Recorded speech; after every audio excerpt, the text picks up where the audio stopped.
All right. Welcome to another edition of the NRNRC Black Table Talk. Happy Friday to all our listeners who are actually on the airways today. We have a very special guest in the studio, none other than themselves, Miss Stephanie Victor. Would you like to introduce yourself a little bit? Hello, everybody. It's so wonderful and amazing to be here. I hope I can share some strength, inspiration, and hope to each one of you and explain to you my experience being in the justice system and getting out and being successful. Yes, that is exactly right. So today we are going to do a particular story around Mrs. Victor's reentry success story, right? And we're going to talk about all things about her journey, overcoming barriers, and even, talking about some of the sacrifice that has to be made. And hopefully it inspires and uplifts and encourages someone who's listening today. So let's jump right into it, Miss Victor. Can you tell our listeners and, just paint a story of, who Miss Victor is and, a little bit about your personality and your upbringing and things like that. Just kind of paint the picture for us. Give us a little bit about your background. All right. Well, when I was younger, I was very, very much into like doing sports and activities and staying busy all the time, which has just been a huge thing about me to stay motivated and keep going. But I'll be honest, like even when you're going and you think you're doing right, you can still slip into the things that can mess you up and do wrong. Like I started getting into trouble when I was about 16 years old. Mm-hmm. But yeah, that was like my first experience with the justice legal system. Right, I got you. Yes. So, but I ended up turning myself around at that point when I was 16 and I got in trouble. I had to go, through an alternative education program, and I ended up getting back into school. So, at that point I did good, but we all fall short. So even though I did good for a while, I still struggled, and I went through a lot of different things where, I would get right back into using drugs because I am a I am a recovering addict. Awesome. I love to hear it. Yes. I've got 3 years clean as of now, but it's not been easy. It's you've got to stay consistent with your recovery, and you got to understand that with your recovery, you got to be selfish. It's the one thing in life you need to be selfish with is your recovery, and put that above anything and everything in your life. And when you fall from that, everything else is like, you're starting to snowball downhill. So that's one thing like I've learned. And also your mental health, which is one thing that I struggled with growing up, with using and everything. I was trying to, find another alternative way to alter my mind where I felt normal. And it actually took until I was 40 years old to kind of speak up and be like, hey, I need help. Right. You know what I'm saying? But I've always been like motivated, not and very smart and educated and everything. Okay. But I've yes. I got into where I got, for a reason. And I put, like I said, I put my recovery first. And I also, it's very important to have faith. Okay. You know what I'm saying? In something. No matter like what, belief you want to have, but believe that there's something stronger and more powerful than yourself is, is there. It gives you like that, much more what you need in your life. Yeah, I think that's important. And, you've said a lot, and it just, kind of began to make me think, you talked about how during your adolescence and when you were coming of age, most people, when you talked about being 16, are thinking about their sweet 16th birthday and, what that's going to be like as they go through that, quirky stage in life, or they're kind of getting familiar with their body as they go through puberty. But, it's like we've all heard the term of like, or have been asked the question, what are you doing for your 16th birthday? It's like this rites of passage here in this country. And so for you to, share with our listeners what you were dealing with as far as substance use, and that coming into your reality, it doesn't negate, like you said, that you weren't educated or you weren't smart. I'm not sure how many brothers or sisters there you have or what kind of household dynamic you come from, but that moment in time, as you brought up, as about, that 16-year-old younger self, and sharing with our listeners what you were experiencing at that point is probably going to resonate with someone who's listening today who maybe have experienced the same thing, a temptation, an opportunity to maybe, go off course, so to speak. But it's helpful in sharing that, and I'm thanking you for talking a little bit about your background and sharing that starting point. And then you kind of moved into talking about a little bit about mental health, right? So many times when we think of mental health, there's the stigma around what you're talking about, unable to, ask for help. Yes. And then also the denial about you as a person, living with a mental health, condition. So that's also important too, as you painted that picture of your background and just a little bit about what makes Stephanie, right? And then the fact that you shared a little bit about faith, in terms of that ability to exercise one's muscle of resiliency, and triumphantness, and being able to be victorious in terms of having that, like you said, still small voice within inside yourself. Look to that inner self to say, I have the faith, I have the drive, I have the encouragement within myself to do the work. And I think that's extremely important. So that's a little bit about who you are, Stephanie, and painting that picture for our listeners. So once you got involved in the legal system, right, take us through the journey of what that experience was like. How did maybe some of your family dynamics change? Did you feel neglected? Were you abandoned in terms of, people and systems that maybe like you were possibly experiencing? We'd love to hear from you that could kind of tell that story for our listeners. Well, I'll be honest with you. Like my older brother, I do have one sibling. He's also had been justice impacted. He did time 2 times. Now, my mother, she was very, very supportive of him, paid for the lawyers, made sure he had commissary. Now, I've been incarcerated through either state and federal in a total of 3 times, but I've done a lot of time in the county and things. But, it's like every time I got locked up, I felt so hard on myself that I wouldn't reach out to my family. You know what I mean? Because I feel like I let them down. Wow. Yeah, it wasn't until my third time of being incarcerated, when I went into the federal bureau, that I actually asked my family for help. Now, I had lost my father a day after I got out of the county jail. Sorry 1 for year. Your loss. Yeah, that was huge for me because, I should have called him as soon as I got out, like, hey, Dad, I'm free, but I didn't even have the opportunity to say goodbye to him. And at that point, I was motivated to do the right thing, but because of it, I fell right back into everything that I shouldn't be doing. And that was a lot. But I've been always very family oriented. I love my family very, very, very much. Right now, I'm dealing with my mother who has dementia, and coming out on, of the feds, having her have this, mental disability it's just been a lot for me. And I've lost a lot of my family, so I just really, really try to stay as close to who I have left. And I have 3 children, and I'm closest with my daughter. She's been my rock through the whole entire situation. I mean, I don't know how I could have done without her. She's been my support, through the whole thing. And she's actually the reason why I even have a car right now. Yay.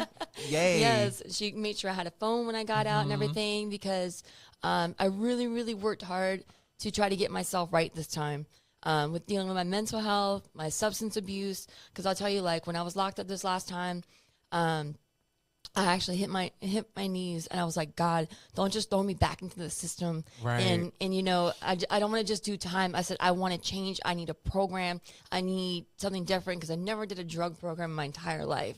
And I did the 9-month drug program that they had there, became a mentor, which now has been my inspiration to be a peer support specialist, which I'm working on that too. Awesome. Yes. I love that. So my daughter's been seeing the change in me and everything, which has been easy for her to be able to be more supportive of me.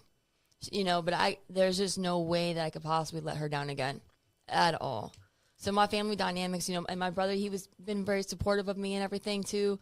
He threw the money on the books, make sure I had a little bit of commissary. Okay. So, I thank God that I still do. I have the little bit of family I had that's alive left. And I know that my God's looking down, my Father and God is looking down from heaven, just like really proud of me at this point. You know what I mean? Even though he couldn't see it in person, but I know he's watching down. Yes. That's just such a sentimental moment and a story that you shared about, your family dynamics as you went in. I mean, you started off by saying that there was that distance, that separation between you and your family initially, and you weren't able to connect like you wanted to. But then you had the aha moment, right? Like you had the realization that, like you said, the last time that you went into the legal system, I can reach out to them.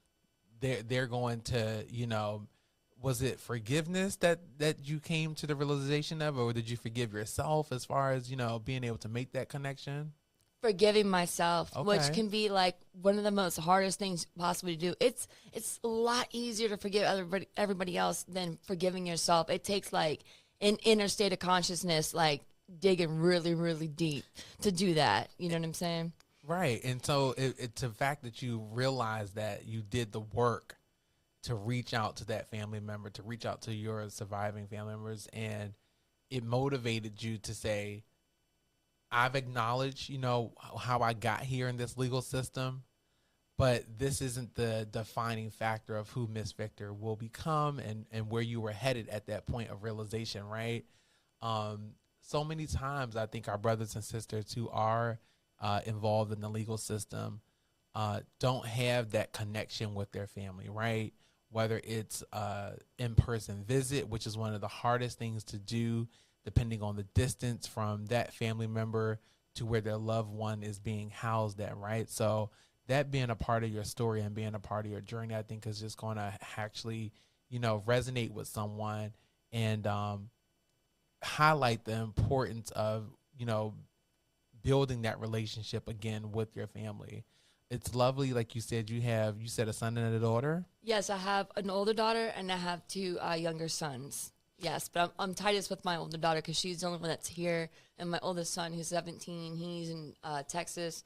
And then my youngest son, who lives in Florida. But my daughter's the one that's closest. She's the one that's actually here in the DMV. 2 boys and 1 girl? Yes. And I heard you say, and I wish the audience could be in the studio and see the excitement, the love that radiates from you, Stephanie, when you talked about the connection you had with your daughter and the bond that you guys are creating. I felt that when you spoke about her and helping you, like you said, get in a car.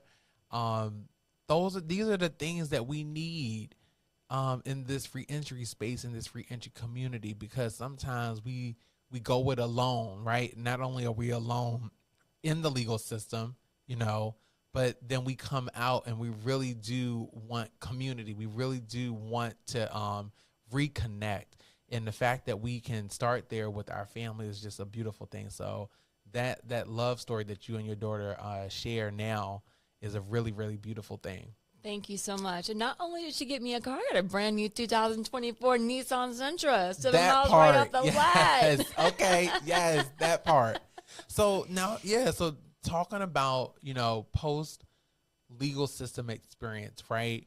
What are some of the things that you've learned, right, in terms of sacrifice that had to be made, getting prepared to find housing, getting prepared to find employment opportunities, right? We talked about how you did the family reunification part, but what about some of the basic, realities that a person leaving the legal system has to face, right? We're talking about food, clothing, shelter, and then the answer that we're looking for, and basically you can share with some of our listeners, is what has your experience been like to seek out those things, and in terms of employment, in terms of finding that housing, in terms of getting that transportation. I know you shared a little bit about that, but those are some of the things that we're talking about as far as challenges. So you want to share a little bit about that? Okay, well, I've always lived by this philosophy. You got to get your mind right so your body will follow. Okay. It starts everything in the mind. You got to get your mind right. So your body will follow. Yes, I love it. Okay. Yes. Now I've always been like very much of a people pleaser, putting other people before myself, and I actually had to come to, realization like I'm not in the position to be looking out for this person, that person, and all that kind of stuff, because I'm coming like out brand new with just the clothes on my back. You know what I mean? So I had to really put myself first. You got to put yourself first. Stop worrying about what this person's doing, that person doing. Now, you can be supportive of somebody and what they're going through and their struggles and everything, but you got to be focused on yourself. Put self first. You know what I'm saying? You got to pay yourself first. Even when you start working, that's a big part of it too, and I'll get into that. But getting out, like I really jumped the ball. I started like networking. Networking is like really huge when you're first getting out. Find out what programs are out there. Find out, what things are, what they have to offer, because you want that financial backing. Now, when I first got out, I'm the type to get the, jump the ball and get the ball rolling as soon as it can go down the hill. Yes. You know what I mean? Okay. As soon as they put the ankle monitor on, I was out the door. Yes. I was out there for 7 hours a day, going to this place, that place, you know what I mean? Finding out networking. I got into so many different programs. There's DOES. I did a PROUD program, Collaborative Solutions. They deal with justice impactors as well as people that are, on the street, homeless and things like that too. So I'm trying to think. There's so many different programs out there, like National Reentry for Returning Citizens. Yay, I know, right? Raise the roof. represent. Yes, yes. You've got to apply yourself. You got to put the work in. You know what I'm saying? Like you do have nothing but time when you're first getting out. Apply yourself. And you can succeed. You can't be procrastinating. You got to get it together. Talk about it. Yes. So I'm just saying, you just really, you got to, and you also, like, I'm going to say, I might have a car now, but when I first got out, I had to use the bus system. I had to use the metro. Okay. There are programs that can help you get those metro cars too. So don't get it twisted. Don't be like, don't give up, 5 minutes before the miracle, because it can happen before you. I'm telling you. So, I had to be like one that, it might take 30 minutes to get there, but, leave an hour and a half before it takes to get there, just to make sure you get there on time, because you don't know which way the bus system's going to go, or, you got to plan for everything, because if you're on time, you're late. Yeah. You know what I'm saying? So, yes. And the people see that, you know what I'm saying? A lot of these programs and stuff, they see that. They're going to see when you're walking through that door, because, you got to show that you are very dedicated. And you're there to actually do something. Yeah. And that's the same thing with employment too. Right. You got to stay consistent. Like, I'm working 2 jobs now. Actually, I start my second job next week. Oh my God, this is a blessing. Just to hear your passion, Stephanie. Just to hear you share these insights and advice, as far as, like you said, put yourself first, making sure that you're networking, making sure that you're actually not procrastinating, and making sure that you're putting together a plan. Like you said, when you get out in the community or whatever, you're implementing your plan and you're making things happen. What were you? Oh, you were about to say something about employment. I'm sorry. With employment, I'm telling you, like, I started with the one job, but I applied myself, and that was a whole networking thing to get the second job too. I asked other people, like, hey, do you have 2 jobs too? Because I know it's like hard to make, the rent and everything too. I know they're not just working this one job, because in Virginia, the minimum wage is a whole lot different from DC. It's a couple dollars an hour. You know what I'm saying? So, but I know they still having to come up the rent. So I networked that. I asked one of my coworkers, like, hey, so what's your other job? You think they're hiring? Yes, a simple question. Yes. Got a direct answer, and you were on your way. Yes. Mm-hmm. And so these things that we're discussing now, Stephanie, it's exactly what you said. Carpe diem. You gotta seize the day. You've got to seize the day. Yes. You know what I mean? Yes. I'm right there with you. Right there with you. And you have to stay on top of these employers too. And also getting federally bonded is a huge thing, and explaining to these employers that they get a tax break for hiring you when you're a convicted felon, whether you've been in the federal system or the state system or what so have you, getting federally bonded. You can through DOES, look it up. I'm sure all you got to do is Google it. I'm telling you what, because that does play a role too. They like that. Yes. So that's interesting.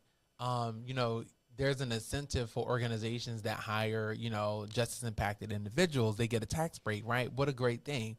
I was going to say, talking about having those basic needs met, like food, clothing, shelter, getting to that realization that those are the things that I have to work for, right?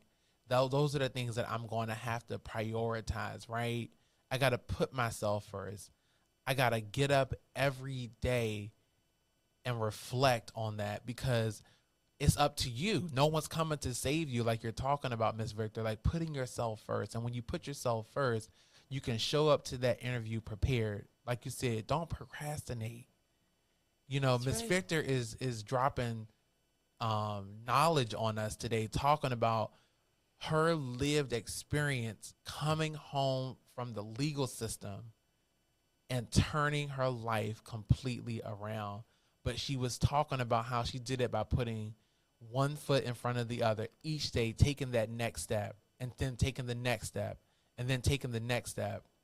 So like we're talking about, and like she just, got this idea in my mind, when you're on that interview, what are some of the things that you talked about and shared and discussed with that employer, Ms. Victor, that painted that story of who you are as an individual, but why you're actually qualified for the job?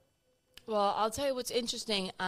With the first job that I got, I really didn't expect to get the call to get the job. I put myself in Indeed, like Indeed and some of these other programs that, you could put your resume. Building a resume is very, very important too, which a lot of these different programs can help you do. So make sure you build a resume and put yourself out there. That's a whole part of the process. Now, when I got the job, I was very upfront, very honest with my employer. I let him know, like, hey, he's gonna see the monitor. It's gonna be there. You wear the pants. It's noticeable. See it. It's noticeable, right? They're gonna see it. So you might as well just be like, put yourself out there. Let them know, like, hey, I'm working on getting myself right. I'm do the right thing, and they'll see you. You know what I mean? Just sell your personality. You know what I'm saying? That's everything. Your personality and who you are, and speak from the heart. Be from the heart. Be true to yourself, and that will shine, and they'll feel that vibe.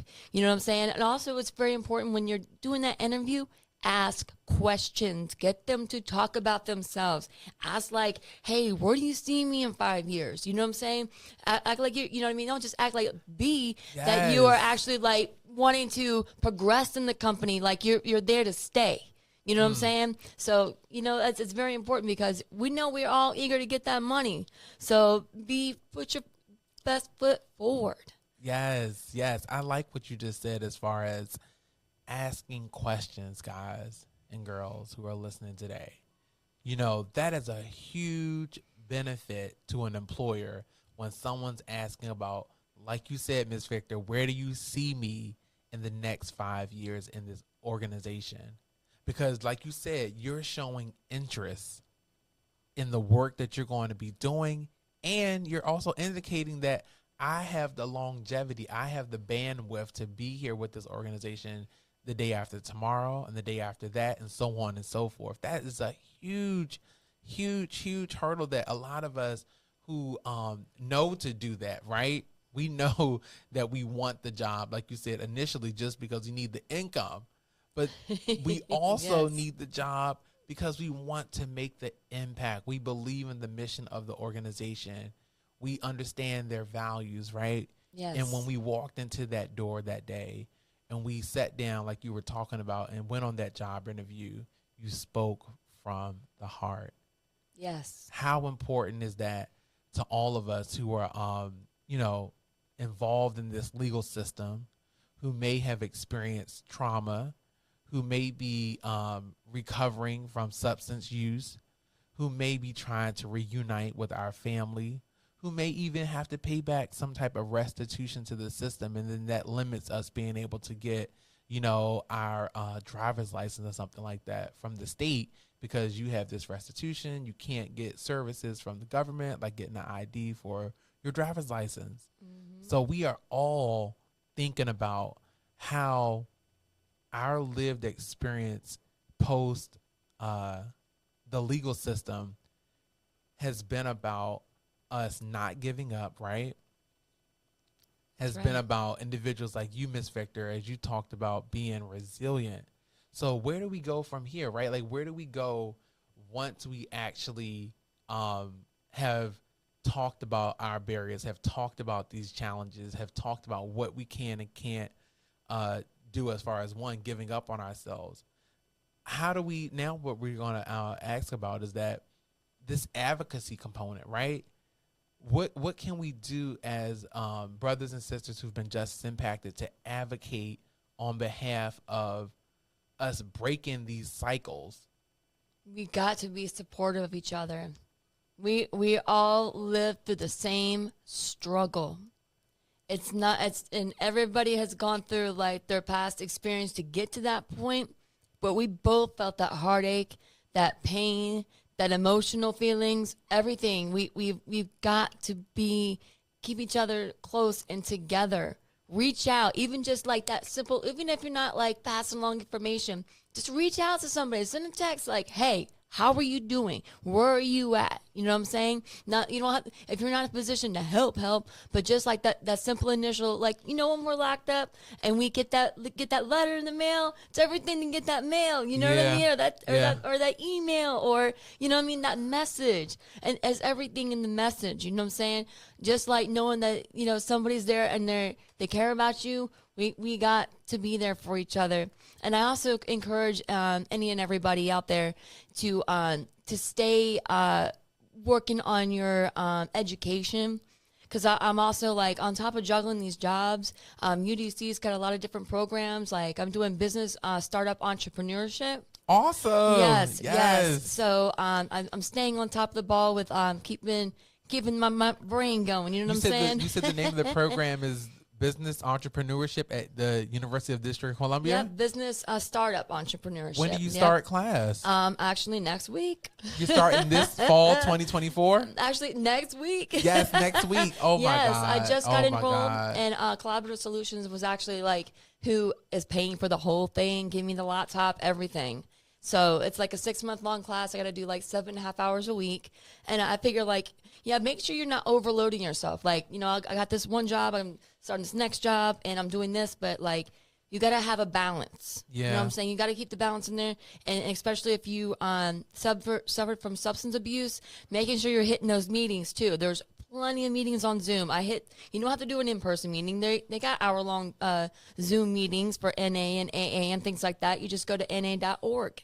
You know what I'm saying? So I get that in between. While I'm at work, I pop in the earbuds and, you know what I mean? I do my job while I'm listening. You know what I mean? So now you got to be able to keep that balance so that way you can, get to where you need to be, for sure. I love that, Ms. Victor. Like you said, when we advocate, it's about building relationships within this reentry space. And what you said about giving that person the time of day. And what I mean by that is exactly what you said. Shooting a person an email, sending them a text, checking on our brothers and sisters who are in the daily grind of working to create the future that they ultimately deserve, hope for, and can dream and imagine, right? Yes. And so when we check on each other and we spend time, asking, how are you doing today? That's a real question. Yes. And when we hear that chirp or that chime on our phone that goes off, it's like, Miss Victor, checking on me today. Yeah.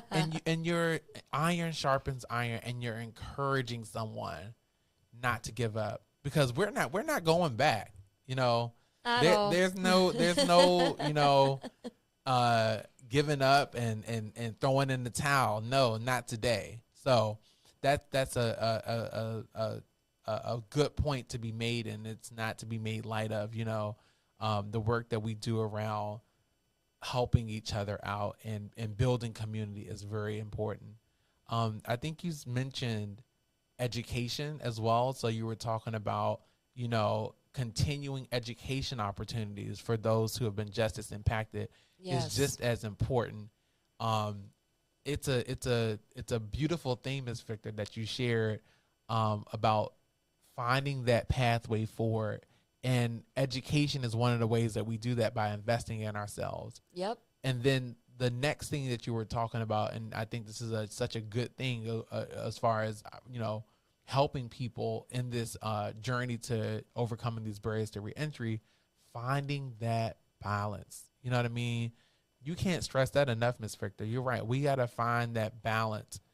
And like you said, even if it's just taking classes one day at a time, enrolling for the fall semester, and you're starting next week. And then, like you said, finding a job that's going to, work around that schedule. So therefore you're able to take care of your food, your clothing, your shelter. And then, like you said, after you got into that program, but then you also want to do self-care, like you said, finding a meeting that will help with recovery. Yes. And making the time, right. So making the time for that. You are a living example, Ms. Victor. You're not just talking about this. You're actually being about it. Right. You're actually about your about your business. And if anything, before we kind of wrap up today, what would you leave as a closing thought that would, provide some level of knowledge based on your lived experience, you speaking from the heart, to help our brothers and sisters who are coming home from the legal system, who are already home in this actual fight, for our brothers and sisters who are trying to invest in people and not prisons? What would be your thoughts? Take your time. It's not going to happen overnight. A lot of us, we want that instant gratification. Take your time. When you first get out, I know you want to jump in the ball, you want to start making money and doing this and doing that and doing that. Take your time. I'll tell you, I started out with just programming, taking small, like 3-week programs, 4-week programs. I built myself up to get to that job. Take it one step at a time. That's what my daddy always used to say. One step at a time. It's not going to happen overnight. But so long as you keep applying yourself and you know you're working towards something daily, then you're going to succeed. And don't fall short 5 minutes before the miracle happens. It's going to happen. It's going to be there. You know what I mean? Don't give up on yourself. You are worth it. Yes. Well, you guys, this has been another outstanding conversation. Ms. Victor, thank you for coming in today and sitting down with us here at the NRNRC Black Table Talk podcast. You heard it from us. All I would like to say is that victory is yours, Miss Victor. And it's in the name. I'm not trying to, do anything other than just let you know that you are going to keep this energy, this spirit that you have is contagious. And I want to say, keep up the good work. Keep up the good fight. Thank you. All right. With that being said, we're signing out, but we're never signing off. We got work to do. Boots on the ground.